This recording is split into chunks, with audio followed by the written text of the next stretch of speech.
today's video is sponsored by Rhino Trade Insurance. Go to the link in the description, use my discount code, and then you can get some money off your renewal for your public liability insurance, tools and van insurance, legal cover, all that kind of stuff. Enjoy the video. These emergency lights are not powered up or doing anything. So I've taken the switch off here on the wall. There's a key switch. Emergency light, so this is a grid switch. You've got 3 banks of lights and then a key switch. But look, there's no power going into it, there's only power going out. As in, like, the load side is connected, so going out to the lights, presumably, but no power coming in on the supply side. So I'm going to wire that up, see if that powers up those lights, and hopefully it's a simple fix.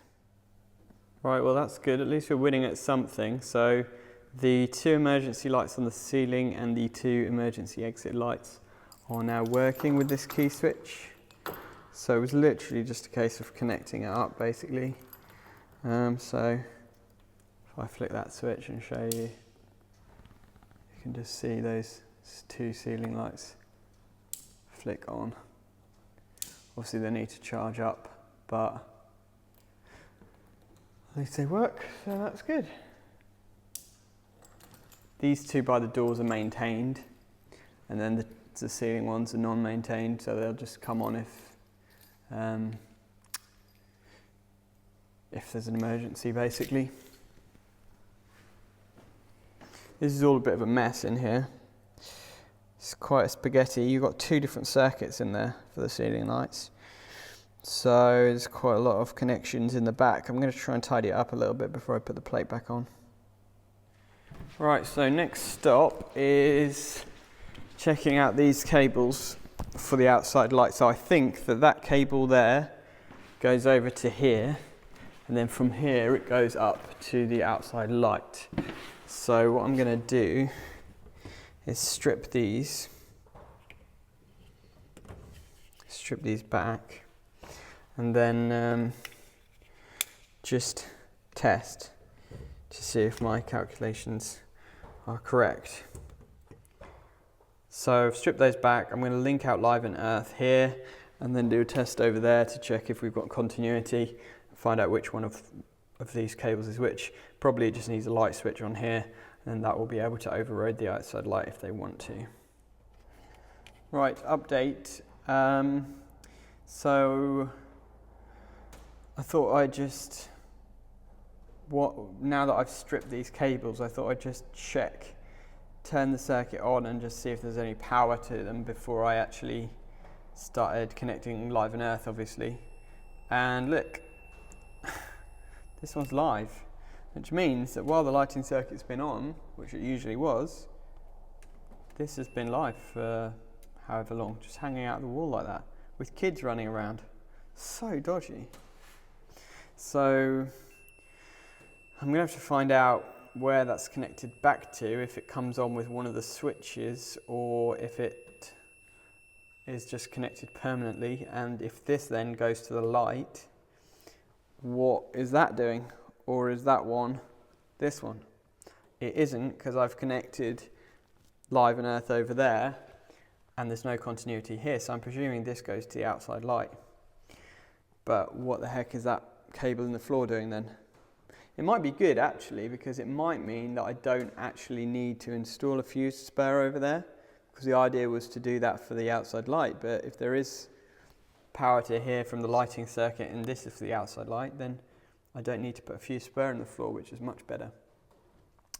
Anyway, I'm going to find out where this is fed from first and bell that out to the outside light point and see if this is indeed the outside light cable. Right, so I've turned all the light switches off in here just to make sure that it wasn't switched by one of the light switches, and it isn't. So at the moment, as you can see, my volt stick is lighting up, indicating there's power there. So I thought, okay, let's try the emergency light key switch and see if it does that.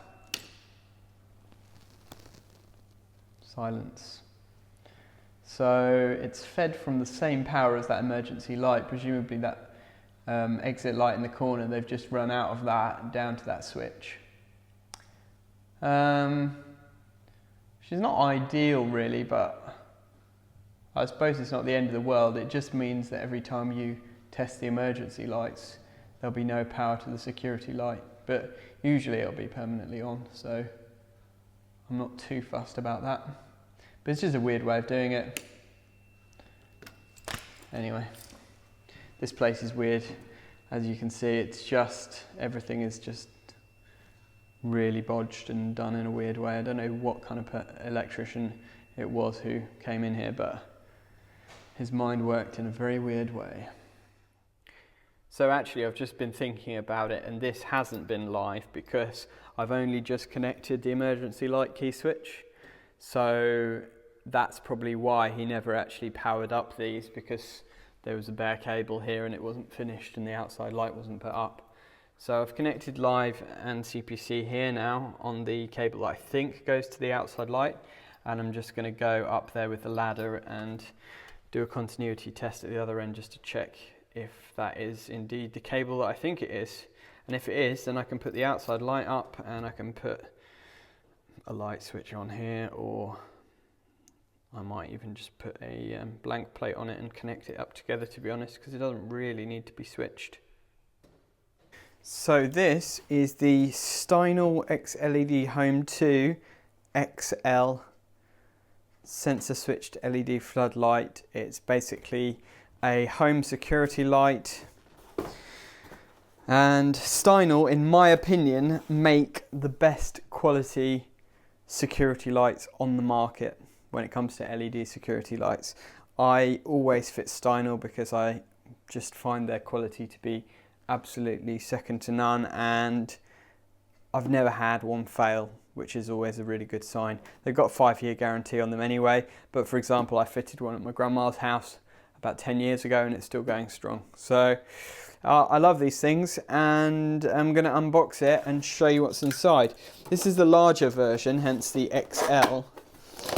The smaller ones, which I usually fit, are just the XLED Home 2, and they're slightly smaller and lower wattage.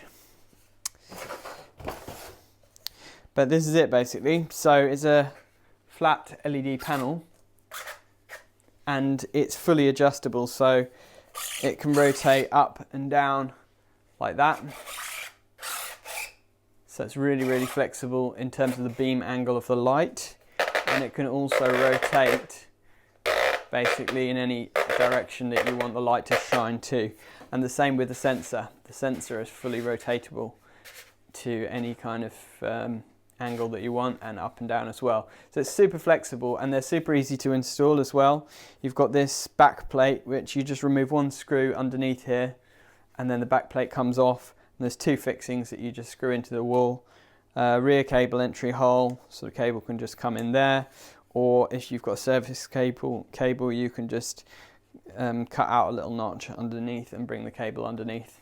So it's a brilliant little light. Not the cheapest, of course. Like anything good quality, you get what you pay for. And these are my recommendation for any customers who want to install a new security light. These are the best quality out there, and they're reliable, they're very bright, they consume hardly any electricity, and they're just an absolute brilliant thing. And they look nice as well, you know, aesthetically they're really nice looking bits of kit, not like some of the LED floodlights out there which look absolutely hideous. So I'm going to get this up on the wall and show you what it looks like. Just to show you the connections, all we do is undo this screw here. And then this just lifts up like that. Connections are already pre-wired. You've got the labels to show you permanent live, earth, neutral and switch live. So you can use this PIR to actually switch another light, so you can have an outgoing cable that goes to another light or another series of lights, so that this one sensor, once it's triggered, turns on the whole row of lights. And you can also have it working in parallel with other security lights as well, so that you could have 2 or 3 with sensors that all 3 come on when one of the sensors is triggered. So it's quite a nice flexible system. Cable entry here, as I said, These are screw connections, but the nice thing about them is that lever's off, and then you can literally just unplug that. So you can wire this onto your cable really easily and then just plug that in, and that's connected. And then, as I say, the connections, they just fit onto the back plate like that. There are 2 holes, so this is the bottom, that's the top. So you would just drill 2 holes in the wall, raw plugs, screws, cable in the back here, and you're good to go.